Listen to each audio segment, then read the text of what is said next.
so much to talk about this week. Live team reaction is coming, but first, here's Big Ant. Picked up by Archer again. He tries to flash through the pack. He does. He got through Maxwell. And he has a blind shot at the goals. And then it's a magnificent Glenn Archer goal. 2 in a minute to the man who's the shin bone. We have the biggest guest to ever grace this studio, which is also my house. Big Anthony is back. Big Ant's back. How are we, fellas? Look, this is And exciting. ladies, and ladies. And ladies, even though Marnie's not here. You're Marnie today, even though you go for West Coast and are genetically male.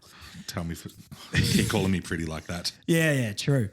Now look, Big Ant, we've had some frosty encounters before. You're enemy number one of the Further North podcast listeners. I think I'm a great friend of the Further North podcast. You're a friend we hate to love, and that's an awkward and uncomfortable position to be in.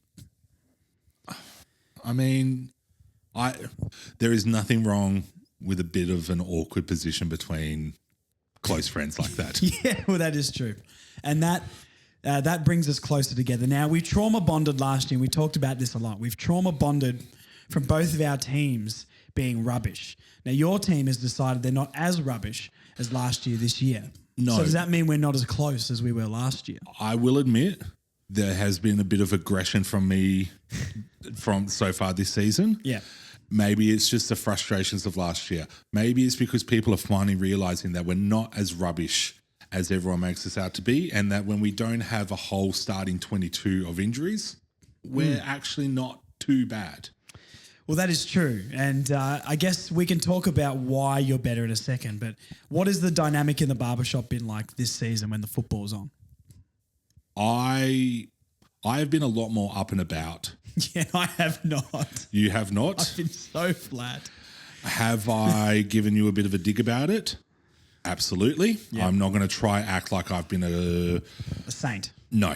No. And we don't want to talk about the Saints right now. No. Less Saints chat, the better.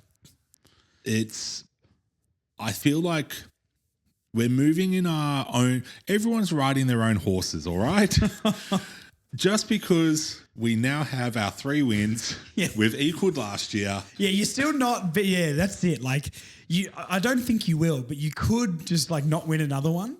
And then, I don't know, like. But this is the thing. All right, we very briefly just touched on it. We had Saints at home, bit of an arm wrestle, Jake Waterman, Kelly being out, and then I'm sure we'll touch upon this shortly, but, Harley Reed being picked up for what he probably should have been picked up for in the Adelaide game. Well. But we now have North at home, then we have a bye, and then we have Hawthorn at home. Like, we are very strong for the next 3 weeks. Yeah. You can't lose the bye. We found that out this week, and what a blissful week it was for me. Actually, quite a nice, relaxing weekend, which was good. Why, then, is West Coast better this year? Is it because of Harley Reed? Because the headlines suggest Harley Reed has changed the entire club around. Or is it what I believe, which is you've actually got some good players back and they're not in the ward? I think it's a mixture of both, because Harley he's brought this new youthfulness. Like, all right, take Darling, for example. He's now averaging as many tackles per game as he did in 2014. That's a prime Darling. Yo is playing like it's the 2018 prelim again. You've got Jeremy McGovern removing his own tooth on field, giving it to the doctor and then sending the doctor away. Like, we have now brought it's West Coast of old. So not only have we got our like better players back and we're actually fielding a regular side, but there's a new vigor about them. And if it's West Coast of old, we're going to hope there's no drug testing going on there as well, urine samples, because we know how that can go. Rioli's been shipped off to port, so we're fine. Everything's fine. There's a strategic shipping, Yeah. that one. Express post, I think he went. Yeah, that's good. Now, many people have been talking and asking me about the bet, because we haven't really been on it this year. Obviously, Oscar Allen's been injured most of the year. And it doesn't look like he's going to be back till after the bye. No, which is fantastic for me. So you've come up with a new bet or something you'd like to put to me and the listeners to see if we will accept as almost a mercy rule what have you sort of thought of that we could do to rejig this bet so it's fair this year? So I want to say it's probably a fair mercy rule because I'm not calling it off completely. Yeah. There is now no longer any ramifications for you. Yep. You are now home and hose clear. Okay. Now, what is my most hated cut in the barbershop? The mullet. I despise it. Anyone that has ever met me and, you know, any of the guys that came down to the live taping or met me at the Good Friday game will attest that I like a very clean cut haircut. Yes. So what I'm proposing to you is if the mighty Jake Plugger Waterman can win the Comben this year, you get to give me a Jake Waterman mullet. Unbelievable. And we'll film it for the listeners and we'll post it up. Exactly. I like that idea because obviously with Nick Larkey's massive win last year, and I understand I would be very scared of Oscar Allen this year with who's actually playing in a good team. Larkey's had a pretty rough year. But look, I can't not accept that because, look, it is a Oscar Allen issue that he's not playing. And he's played one quarter. And what a quarter it was, I'm sure. No, it wasn't. Well, North have also played one quarter this year, but we still turn up to the games. Yes, I think we'll agree to that. I think we'll agree to that. A Jake Waterman mullet if he wins the Coleman. Just for the record. Or equals the Coleman? Equal, yeah, okay. Equal first or better. Equal first or better. I haven't told my wife about this either. And you won't until after the haircut. Yeah. You just walk in with it. I think we need to get cameras to trail you home. And then don't worry, mate, I've got a spare bed. You can stay with me afterwards. Big game this weekend then. Massive game. I still feel like there's a hope that we could win a game. And that terrifies me. And this is what I'm noticing over the last few years. I almost feel better when North are coming up against Geelong because at least I don't have to have hope. But now, because the Eagles, they've been much improved, but there's still hope for us that we could win. Well, let's address the elephant in the room with this. Harley Reed is up for a 2-game suspension. Yes. Which would mean he misses North and Hawthorn. The two winnable. The two very winnable games for us. Yeah. Have you played Richmond yet? Yep, beat Richmond. Over there or here? It's over there, yeah. So, unfortunately, right now, we know the Eagles do plan to challenge. But as of right now, we don't know the result. I think we have to take it as in he's not going to be there for now because that's been the suspension handed down. Yep. I do. My gut does tell me. You tell me what you think of this, but my gut does tell me he will get off mainly because of storyline and maybe next face of the league and that sort of stuff. Do you think it's fair? It's a fair suspension in the parameters of today's game with what we've been getting dished up. Think about the Toby Green suspension, the Peter Wright suspension, all of those sort of ones, which are incredibly soft. This one to me is more obvious suspension, but I still don't like seeing it. Even the Barras suspension in the Derby, where Michael's head hit the ball before hitting the ground, and he got 2 weeks for that. I would be a hypocrite if I was against it because we're finally seeing something that resembles consistency. And this was my thing last year was, as much as I hated how many suspensions there were last year, at least we had consistency for the first time, what feels like ever. Then the Maynard one threw the consistency out the window because that was probably the most obvious suspension I've ever seen within the parameters, and then it's gone. So then they changed the rules on it. Exactly. Then they changed the rules on it to cover themselves. You know what I mean? And then we see things like this year with Pendlebury punching someone in the guts, not getting a suspension, but a guy goes to take a mark in Peter Wright and protects his body, protects his ribs from getting broken, and he's suspended for a month. I don't get it. I think he has in favour that, they came back on the field, he was cleared of concussion, and he played the rest of the game. Yes. The thing I find different about it, though, and the thing I feel like why the AFL might suspend him is because the sling tackle is a separate thing. I think we've ruled that tackle out of and I don't agree with it, by the way. Like, you should be able to tackle that person. However, you can grab them and pull them to the ground. You enter that AFL field at your own risk. Obviously, I don't want players getting concussions all the time, but I think it's part and parcel of the game to a degree. I don't think Harley Reed was overly reckless. It just happened with momentum. But at the end of the day, it's not about intent. It's about the outcome. And it was a sling tackle, which Absolutely it was. You know. And we're talking about a 19-year-old kid still. He doesn't have AFL maturity whatsoever. He's now played, 10 games? yeah. You know, he's played less games than what Clarko's coached at North. Yes, which is not very many for the people out there saying he's had 2 years. I saw a TikTok today and I There's your first issue. Well, I commented on it.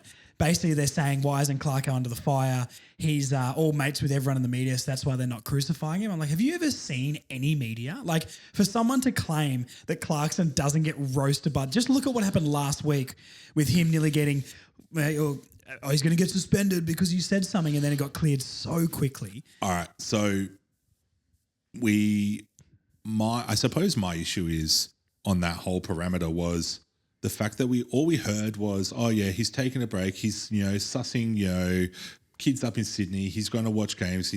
At the end of it, he was. I think and that was just before he came back. I think the main crux of him going was mental health leave because, his kids getting bullied at school and like him going into the petrol station and not getting served because people thought he was a racist and things like that.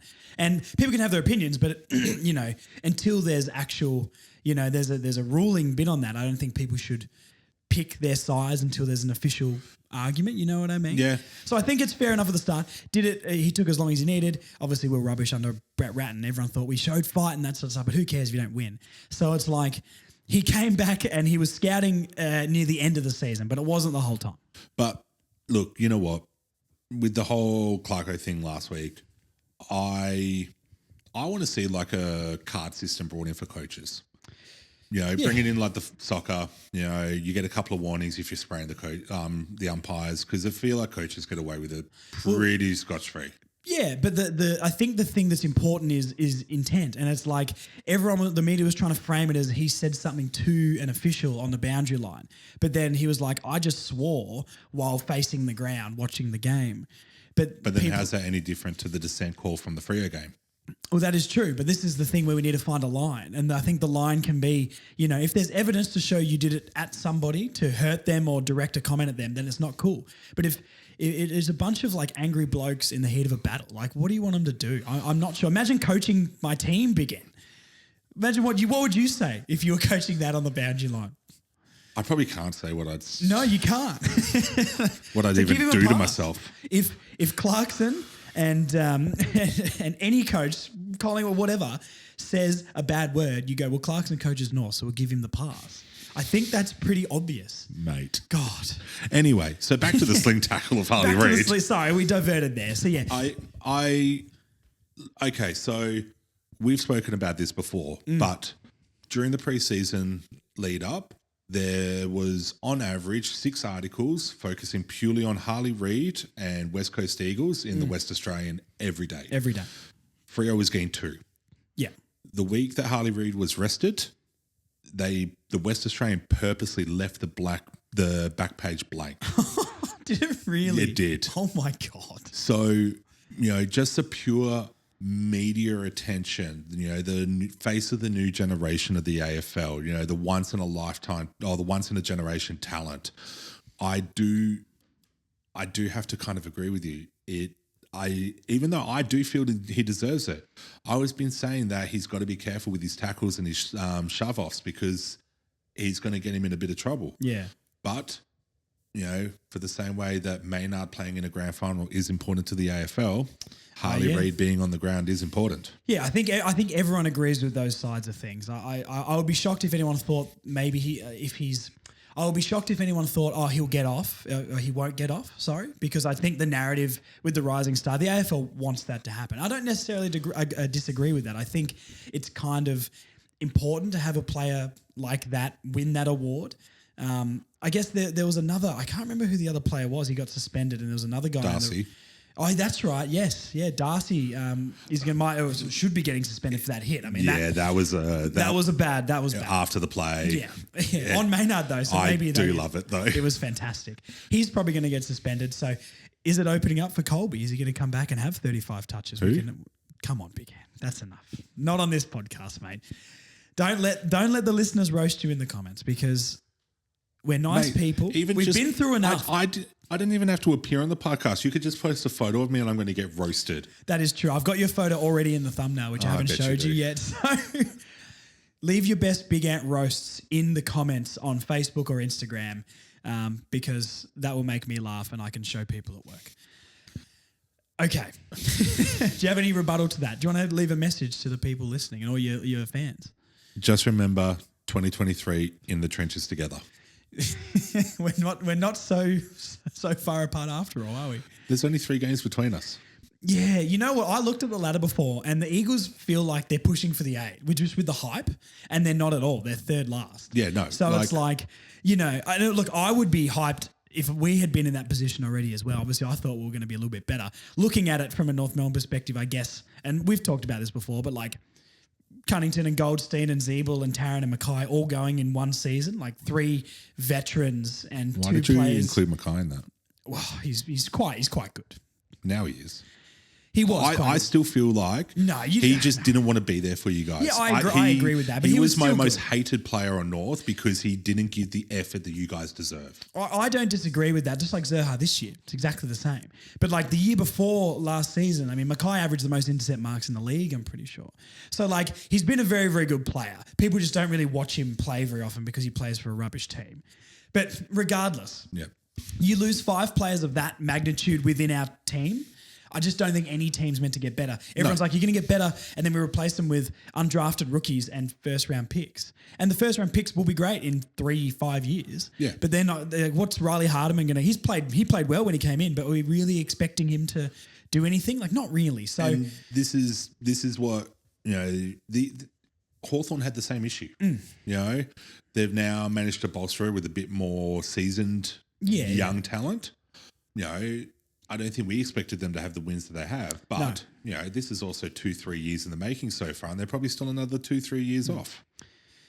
How quickly do you think, if say North did recruit some experienced players who aren't out of their prime, do you think we can see a jump? Because I feel like the young talent is undeniable. Like no one can question the young talent we've got. It's the 25 and over crowd that is dire for us. So if we did end up getting a Wines or a Parker or a Haynes in the back line or something like that, do you think we can see a jump, even if it's a small jump like you've done this year? Do you think we could do something like that next year? Absolutely. I think you guys have the base for the next 10 years. It's, a great foundation. But like all other sports, you do need that on-field experience. And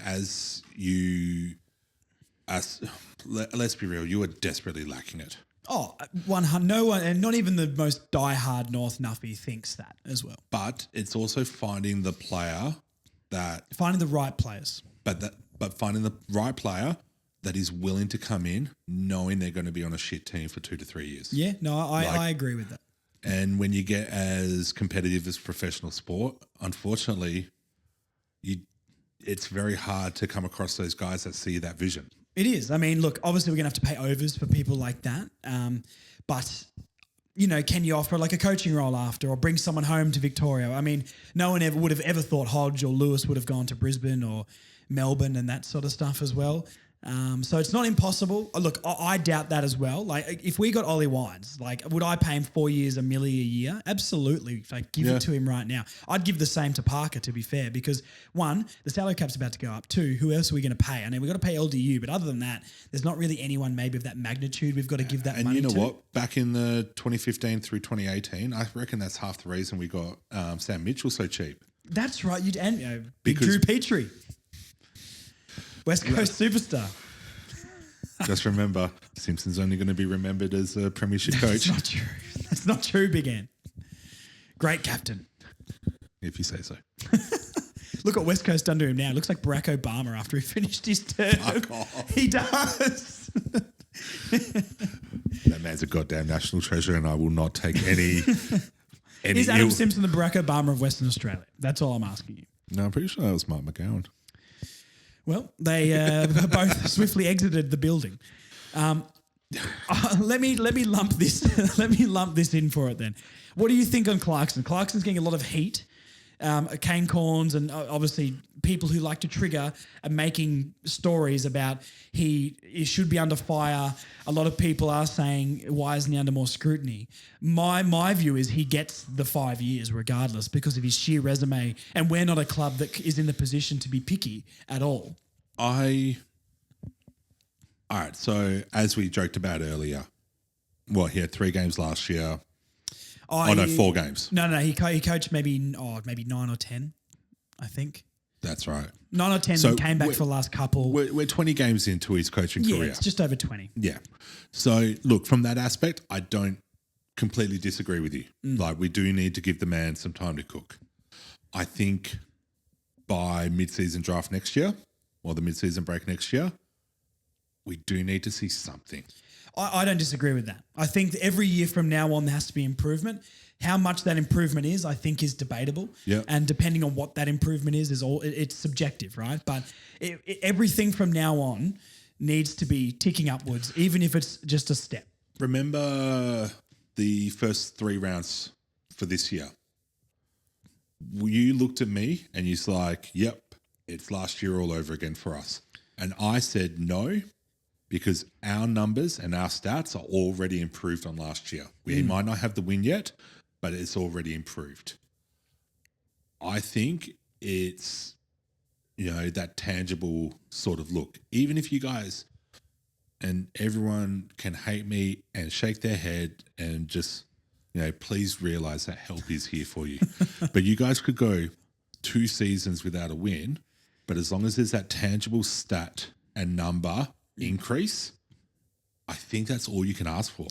I agree. I think people need to understand as well how low of a base North's building off right now. Arguably, but it's true. Banter, yes, but also no, because we did get rid of all our veterans for the second time without rebuilding in between the Petries and the Harveys, and then we've got rid of the Zeebles, the Cunningtons, the Goldsteins. So it's like they're 2 different generations of stars for us. And in between that time, we weren't rubbish at the start, and then it just fell off a cliff.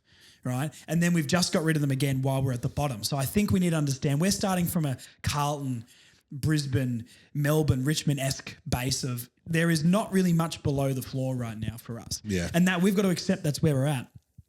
But with that has to come understanding from media and outside fans. If they want to have opinion, you've got to understand this.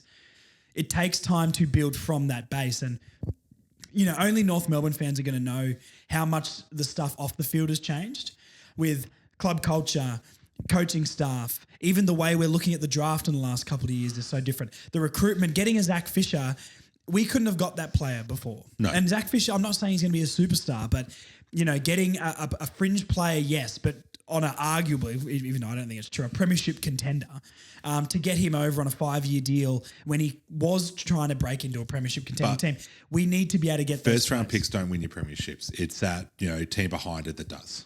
Yeah, I agree. I mean, I think we've kind of got the icing. We just don't have any cake at the moment. Yeah. And that's kind of the thing. So, and in that's why I think Clarkson needs the time. I think a lot of things always go that way. Like everyone goes, he turned Hawthorn around so quick. It feels quick right now because it was 20 years ago.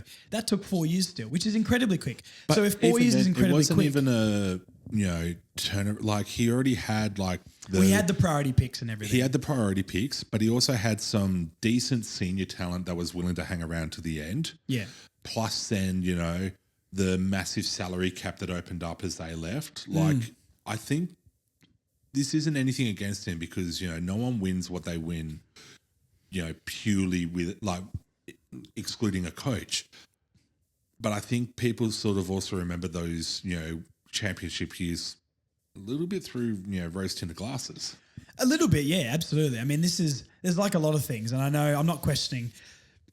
To switch it to basketball for a second, obviously we go Michael Jordan 6-0 in the finals. What about all the years he never even made the finals or didn't do anything? You know what I mean? And that's not discrediting Jordan at all, he's legend. But we only remember, that's what I'm saying, we only remember all of those 6 years. Do we remember any other years than the 6 he won the titles? Jordan will always be my GOAT, but everyone remembers Jordan as a GOAT purely off those 6 years. Yeah. Hell, they even forget that he wasn't around in that year in between. Yeah.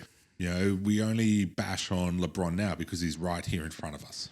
Yeah, no, exactly right. And in 20 years' time, we're going to look back at LeBron and be like, he played for 20 years, look how many points he scored, look how many playoffs he won, Yeah. and all that sort of stuff. It's just a different story. Let's talk about the game coming up then Yes. before we finish. How are you feeling about the game against North Melbourne? Are you at all worried? And if so, why? Look, I suppose I always think back to round 1 last year. And Gross game. disgusting game. I couldn't think of a worse way to start the season. I mean, look, I could, which is not win the game, but the game as a spectacle was rubbish. I think the fact that we get to play 2 home games in a row, we will hopefully get, blokes like Petrocelli, guys that can really help move the ball around in the midfield. Kelly will be back. It's a little bit of hope, but there's just always that niggling feeling of how are we going to stuff this up. Yeah, that's fair. Is Waterman back? Why was he laid out last game? Didn't say it, just said late change. Oh, okay. But he's not on the current injury or illness list, So we assume he's going to be there. I assume he's going to be there unless the one on Wednesday says otherwise. What is the number one area you think West Coast can take advantage of North Melbourne? I think we're going to run a mark on your defense. I think if Kelly can actually step up and play for the goddamn money he gets paid, and we can move the ball forward, then I don't think your defense has much against what we can bring in. I think one thing I've talked about a lot on here is that I think our defense is actually our best unit at the moment compared to the midfield and forward line.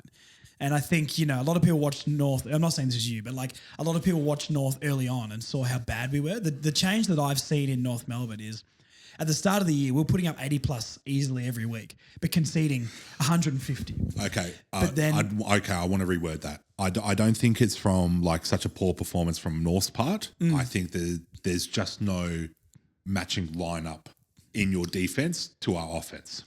yeah, because the one way I think anyone can take advantage of North Melbourne is if you move the ball quickly out of stoppage or from half back, we just have nothing to stop it. If you give us time to set up, we're at least competent, I think, or have become competent, especially the last maybe 6 weeks. And that's the biggest improvement we're seeing in West Coast this season, the way they move the ball in that change. The directional change has been phenomenal. Now we just need to,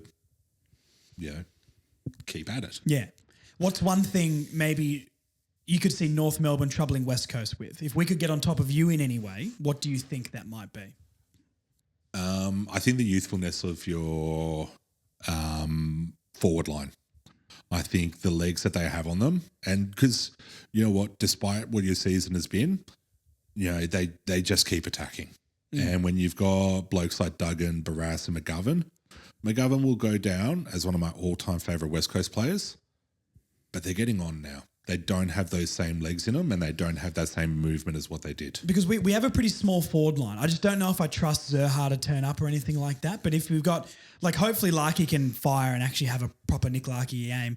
Or Paul Curtis started the year really, really well. Maybe the last couple of weeks slowed down a little bit. But I think when our defence has got tighter, that's meant that our forward line has suffered because the ball isn't coming in as quick. Yeah. So, if you've got a slightly older, taller defence, I think, Paul Curtis, Zerha and Eddie Ford, if a Dersma plays, someone like that could have a game. That's maybe it. The one thing I could see is just like when we played Essendon, we dominated clearance against Essendon. It was about 45-29 or something like that. And if we get on top in the midfield, that's the area I think we can dominate, but we're just as likely to be so poor in the midfield as we are. Our ceiling and floor in our midfield is so far apart, and we're never in the middle. See, I think if you guys can dominate in advantage in the midfield, because if we take possession, I think we can get it out and move pretty quickly. But if it hits the floor, it's ours. Yeah, because we don't have that bigger body. That's why for weeks. And people are over it, so we're not going to go into it heaps. But I've been screaming for a Hugh Greenwood to play minutes in the midfield because as much as he's not an incredible AFL player, he does the things we lack in the midfield. He's a big body. He's 190 odd centimeters. He'll get on the ground. He'll feed the ball. He's got good disposal. Is he that tall? Yeah. Far out. Yeah, he's big. So, and then you've got like Wardlaw will tackle ferociously. I don't have any questions about that. But then it's the LDUs who maybe don't do it as much. Tom Powell maybe isn't that player. Sheasel isn't a tackler. They're offensive players. Yeah. And we don't have as much grunt in the middle. That's why we get beaten up against teams like Port Adelaide with a big midfield or GWS with a big physical midfield. And I was very surprised we didn't get beaten up by Essendon a little bit more because their midfield can be quite physical. So I get scared about physical midfields. I maybe don't see West Coast's like that. I think they're more fast, skillful players than they are big and physical. Yep. And that's why I think there's more of a chance that our midfield could get on top. And if we do, then we might be able to see that struggle in the forward line with you having some older defenders. But we're just as likely to be shocking defensively from the midfield and letting you just send that thing in all day. So give us a tip then. What do you think the result's going to be? I'm going to say West Coast by 7. West Coast by 7? Yep. I was going to say North Melbourne. I was going to say 5. I was going to go the same as... All right, so we're putting 6 as the over-under? Yeah. Because I was originally going to go North by a point, but I feel like that's a little bit like, come on, mate. No, because if you guys win by a point, we're punching on them. yeah, I know. Which would be fantastic. I'd take it, to be fair. I mean, I'll do anything for a win. If you said, I need to punch you directly in the mouth, but North Melbourne win a game, I say, knock my teeth out, baby. All right. All right, here's the new bet. Okay. If either of our respective teams wins by a point, get to punch the loser gets to punch the other person in the mouth. You've got a few kilos on me, Big Ann. I don't know how. Can we find like what the ratio of weight I'm missing, and I get like 3 punches or something? Hold on. The loser gets to hit the winner with the child booster seat. Just like hit him with it. Shoulder down. Okay. Because you know which one I'm picking up. Yeah. Well, look, North Melbourne, I'd rather you lose than win by a point this week. I don't want to get kneecapped by a Big Ant's baby seat. I'll go. I'm not confident because if I was betting, I probably wouldn't be tipping North. But my head says West Coast win by maybe 3 goals, but my heart says North win by 5. And I'm going to go with North by 5 points. But it's going to be so tough over there. Actually, hold on. West Coast by 7 without Harley Reed. West Coast by 24 with Harley Reed. Yeah. Larkey shouldn't have had that masterclass round 24 last year, should he? Oh, you want to get into that? I'm ready to fight about that, Big Ann. I've been fighting that fight all year. All right, that's a battle you're not ready for. Hey, we ended up with the same amount of points. It was just percentage because Nick Larkey decided to kick 1,000 goals in that last round. But he won the bet, so I'll take it. Yeah. I'm happy to win that bet if we lost Harley Reed. That's going to age incredibly poorly. Very poorly. Do not clip that. Lastly, really quickly, did you hear the Charlie Comben song? No. I'm going to show you the Charlie Comben song. And you know what? Hold on. Cut the video. Do we want a live reaction or? No. What I'm going to do, we're going to cut the video. I'm going to show you the song and then we're going to come back. You're going to give us your speech and that's the outro to the podcast. All right, done. We'll see you in a sec. Be good. So Big Ant has just heard the Charlie Comben song for the very first time. Now, Big Ant, I need your reaction. You know what? He's lucky he's such a good guy because what is wrong with you people? You know what? I expect 5 of these about me by the end of the week. Oh, if someone made a Big Ant hating on North song, that would be the end of my life complete. Oh my God. It's actually terrifying what can be done nowadays. Now, it was good though, wasn't it? It's unfortunately catchy. Would you turn your phone light on at the back of the pub and start waving it around in the last outro of that song? No, but I would not nod my head to it. I think you'd be on a table. Only because Chom is such a good guy. He is a great guy. Well, now your life is better because of that. You're welcome. And we can both sing. Why it did at I work. agree to this? Well, we know if we get it on Spotify, we can put it on at work now, which would be good. And once we get a whole EP made of North Melbourne players' songs, that will be in the barbershop all the time. No. Now, we're going back to punching on now. Okay, that's it for the podcast. I'm done. Big Ant's going to be singing that song for the rest of the week. Good luck on the weekend, but not too much because I want North to win. But let's hope our friendship is maintained after the game. Look, between you, the listeners, and just shinboners in general, the hospitality and the love that is always shown towards me, I could never hate you guys after a game. Well, look at that. And that's respect. Even after those stupid Mayor of Perth memes from last year. The flag guys. I said Clarkson's the Mayor of Perth. So good. We owned WA last year. 2023 will be the year that North owned WA. For a brief first 2 rounds. Yeah. So, and we'll never forget that, Big Ann. And that, I think, has brought us together. The last rumour I want you to address before we sign off is, how do you feel about being known as the guy from the Further North podcast? I hate it. I've done so many better and worse things in my life, and this is what I get known for. Because I can't remember which listener it was, but someone came in and booked who listens to the podcast on a Saturday. Friday and Saturday, me and Big Ant work together. So book a haircut and come and rev him up and talk about North with me. Someone said, "Oh, you're the guy from the Further North podcast," and it made Big Ant so angry, and it was the best thing I've ever heard. If I wasn't halfway through a cut, I would have walked out. Like, your boy's done shit with his life. But this is where it peaks. The annual or biannual, because we're playing again down in Tassie, the biannual appearance on the Further North podcast. I'm still trying to figure out how I can get someone to look after my house and dogs so we can go down for that game. You let me know, Big Ann. If not, we'll actually the game is at 4:30 on this Saturday, which we finish work. So, I mean, we could watch it. Unfortunately, I have too many family things to have to deal with this weekend.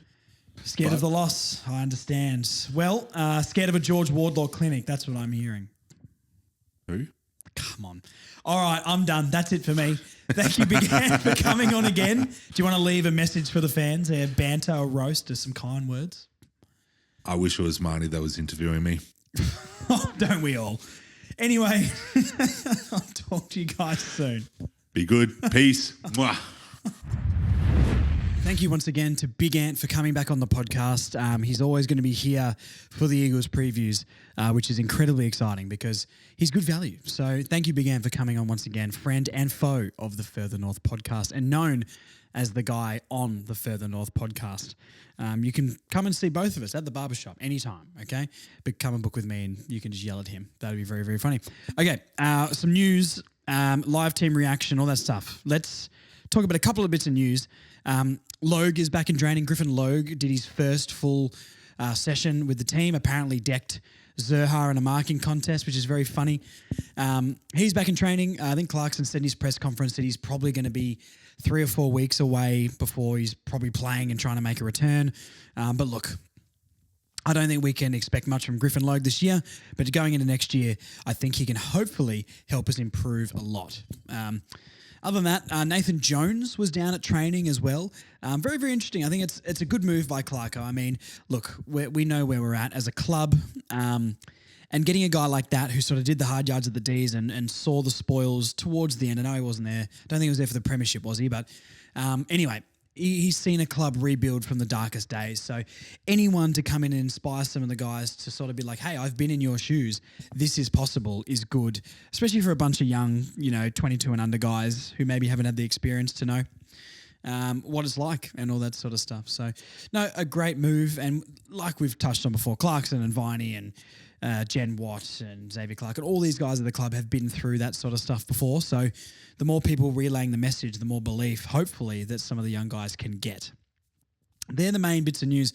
Let's go into the team reaction. I'm going to tell you guys what I want for this team this week. Now, there's a lot of changes. There's going to be too many players, basically, that they're not going to change as many players. But if I was the coach, this is who I'd pick. So I'd go Archer, Comben, and Callan Dawson comes back. McKercher, Core, Fisher on the halfback line. McKercher, obviously, Clarko talked about McKercher in his presser. I'm not really sure if he trained fully, I think, but they're a little bit wary about it. He didn't sound fully confident, so not convinced McKercher will be back this week, even though I hope he is. Scott LDU Powell along the middle. So Scott and Powell can be the wings, mainly because I can't fit Powell in the midfield, even though I think he's it doesn't really matter. He's getting plenty of midfield times. Doesn't mean I don't think Powell's one of our best midfielders. Zerha, Teakle, and Stevenson along the half-forward line. Curtis, Larkey, Ford, full forward line. Jerry, Sheasel, Wardlaw in the middle. I want Dylan Stevens back, Greenwood, McDonald, Simpkin on the bench. Maybe drop Tucker. I would drop Tucker completely still, even after his game against Port, but he's not going to get dropped, so I try to be a bit more realistic and put him on the bench. As the sub. A couple of things from my team, I guess, to talk about. Callan Dawson coming back. Should be fit. It was meant to be a 2-week injury, turned into a 2-month injury. McKercher would like to see. Teakle. Let's talk about Teakle. I'm high on him. Not high on him to be a star forward or anything like that, but high on him to be able to come in and make some impact for the rest of the year. Taking a mark, kicking a goal, backing up in the ruck. That's all he needs to do. There's no one else on the list to do it. You've got a shot here, mate. Here's another shot at AFL football at a team that you can literally bed yourself into. So hopefully he gets the opportunity. Originally, I was like, I don't think they're going to pick Teakle because imagine rocking up at the club for a week and then you're already playing over some people who have been there a lot longer. I don't know if that's good for team morale. But then, is it Hutchinson? I heard's playing for I can't remember his first name, but the guy who played for the Collingwood VFL team who was one of the higher picks, went to be very good. We just have a million half forwards. He is playing for the Eagles this week. So if he can do it, Teakle can do it. So I would pick Teakle. Dylan Stevens coming back. I've spoken about this a lot. I know a lot of people don't agree with me, but I'm not sold that he's going to, play every game the rest of the year, but he's 22. He's got good disposal of the ball. His problem was finding the ball. You guys have heard me talk about this so much. I just think our old style of game that we were playing when he was in the team does not suit him at all. We basically bypassed his purpose on the team. I think with easier ball movement and more cautious ball movement out of the back, he can actually be a valuable link-up player. He's also one of the guys that I trust kicking the ball to somebody on this team. So I would bring him back in for a crack. Greenwood, you guys know why I want Green, not just money, but just the tackling and the physicality he can bring into our midfield where he doesn't ever play, but he should. Simpkin back in as well. Should be okay after the bye. Apparently a quad's been bugging him all year. Don't know how much that's had to do with his poor form or not, but I'd like to see him get another chance. The players I'd be dropping from the last team would be Taylor, Pink, Dersma, Shields, Lazaro, Dawson. Curtis Taylor, maybe undeserving, played all right. Wouldn't be upset if he's still in the team, but just don't think he's going to make it at the level. Pink, well, it's Pink or Teakle, isn't it? And Teakle is a better archetype of player for us than Pink. Sorry, admin 3. Dersma, time for a spell in the VFL for a month or so and to get some confidence. You're going to be a player, mate, but need to go to the twos for a bit. Shields, once again, played all right, but once again, there's other players that maybe should be getting more of an opportunity. Lazaro, don't think he's been up to it. And Will Dawson, you've had your taste, go back and perfect your craft even more, and you'll be in this team in the long term. So would rather Callan Dawson than Will Dawson. That's the one I swapped. If Will Dawson plays, though, no issue. Hardiman and Biggie were probably the only other two. People are too down on Biggie for me. Showed a bit. So I wouldn't hate seeing him in the team, but probably doesn't make it for me, especially with Callan being back. And Riley Hardiman, wouldn't hate to see him in there. Looked like we found a player in him. But once again, he got his taste. Time to perfect it in the VFL. No Phillips. Just don't think he's going to... I'm probably over Phillips now. I'm probably not really going to call for Phillips to be back in this team. I think it's sort of done with Phillips. And the only other one I would like to see is Miller Bergman, but I think he's got one more week on his hamstring. So there's my team. Let's go to the team reaction. Okay. I'm just going to get it up here.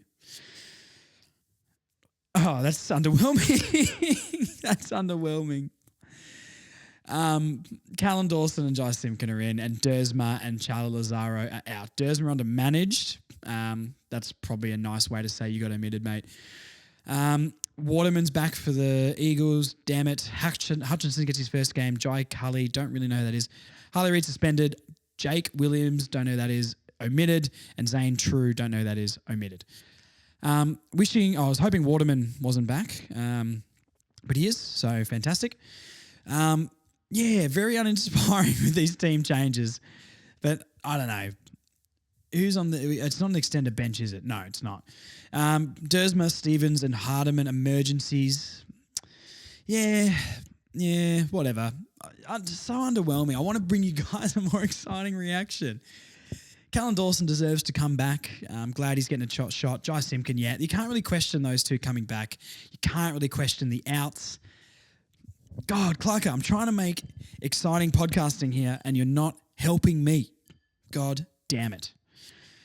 Eddie Ford's in, Archer, Powell, Dawson, yeah. It's kind of what I sort of probably expected, but I really wish, Toby Pink still in, Darcy Tucker, what's going on here? Anyway, whatever. Tried to make that as exciting as possible, guys, but I cannot make it any more exciting than that. Was hoping for some spicy calls from Clarko. We'll need to tag him in a post and be like, pull your finger out, mate. Sorry, guys, that was really underwhelming. Let's talk over some jazz, actually. Cue the jazz.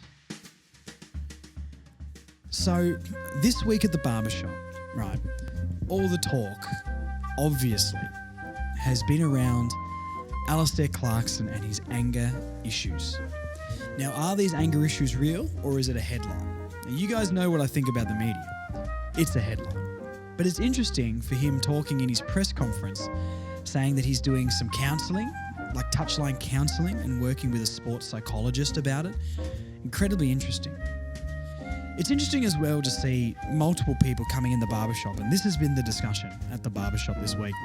Clarkson, a client of mine said basically the young kids are not going to respect Clarkson if he keeps swearing on the boundary line like that. And multiple people have come in and had this take. And I think it's rubbish. I think they're just trying to make more of a story subconsciously out of something. If a coach swears, who cares? Oh my God. If you're not putting someone down directly and you swear, I understand there's a line on things you can say and can't say. Get over it. It's a you problem. It's not an Alistair Clarkson problem. Is Alistair Clarkson's track record of being angry hurting the team? Because that's a big popular headline and talking point. No, it's not. It's such a rubbish take, and this guy is enemy number one of the media. I don't respect anyone who thinks it's doing anything negative to North Melbourne because I doubt your football opinion. Now, that is a big call, and I understand some people who listen to this as well are not going to agree with that. But that's my opinion on the matter. The guy's passionate. The guy's a winner. He's done it before. The football world has... How much of a different headline is Clarkson after 2 years at North has won 3 games so far, or Clarkson after 20 games, 22 games or something like that has won 3 games? You know what I mean? Look how much different saying he's been there for 2 years or been there for 20 games sounds. So these are the little things that make it feel worse or better than it is. The guy's had no time to build this team. He's got no veterans. He's here for the long haul. People are going to scrutinise him for the next 2 years, but hey, we've just got to roll with the punches and we'll get there one day because we are not in the position to question this guy. He's a 4-time premiership coach and he's a legend of the game. People hate him because he's great. Just like Jason Tatum in the basketball. That's right, I'm a Celtics fan. Just like Jason Tatum in the basketball, people hate Clarkson because he's really, really good at what he does and people want to try and bring him down. The second he improves our club, people will be praising him like none of that stuff happens. So, Clarkson, I back you. Don't be afraid to have a little outburst, mate. Don't be afraid. Anyway, stop the jazz. The only other thing we're going to do, I think, is do some tips. There's a game tonight. I thought they stopped Thursday night footy. Anyway, as you guys know, barbershop as well. Come to the barbershop, Black and Brown Barbershop. You can book online, request Josh, type in further north. Had a couple of people this week come down to say hi. So thank you so much, guys, for coming down. You know who you are. I love seeing you guys down at the barbershop. Big Andy's there on Fridays and Saturdays with me, and we can tease him about West Coast, even though they are better than us this year. Okay, let's tip some games. Adelaide is currently playing Richmond. Richmond is 22 and Adelaide is 16. We're still in the first quarter. It's literally, the first quarter is about to finish. Give me Adelaide. Richmond, plucky, but like Adelaide will win. Western Bulldogs, Brisbane. I'm taking the Bulldogs. Brisbane do not look up to it. The Bulldogs at Marvel, they had a good win over the Pies. I'm going to take the Bulldogs. Forward stocks are light though, without Darcy and that bloke with the headband, Norton. Hawthorn, GWS. GWS will win. Hawthorn, They're good down there. I hate that they're good and it makes me sick, but I got to call it how it is. Hawthorn will be plucky. It won't be a blowout, but the Giants will win. I did tip North by 5, even though I think realistically probably West Coast win, but I got to back them when we've got a chance, when we've got a sniff. St Kilda, Gold Coast. Interesting one. I'll take the Gold Coast, but I'm not super confident. I think the Saints could get up, but I'll take the Gold Coast just 2 goals. Sydney Geelong, Sydney win that one by a mile. They're the best team in the comp, and then there's a big gap. Essendon, Carlton will win that. Essendon are pretenders. Will not handle the big moment. I think Carlton will win that one. Collingwood, Melbourne. I'm tipping Melbourne for a massive bounce back. Collingwood don't look great. The Bulldogs aren't a great side, but they beat them last week. Melbourne seem to respond pretty well after bad losses. Melbourne have had a couple of shocking losses this year, and then they've responded pretty well afterwards. So I'm going to back Melbourne. Port and Freo have the bye. It is nice to have a week where we don't have to think or watch Port Adelaide play. What a blissful universe we live in. That's it, guys. I think we're done. Thank you for listening once again. Thank you to Big Ant for coming on.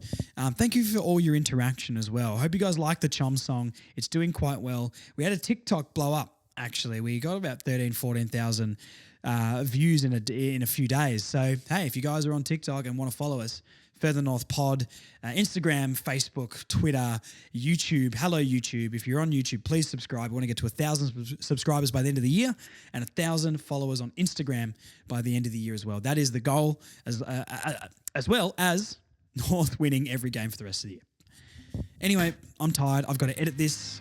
Go North. We'll talk to you guys very, very soon. Thank you for listening. See you next time. Bye.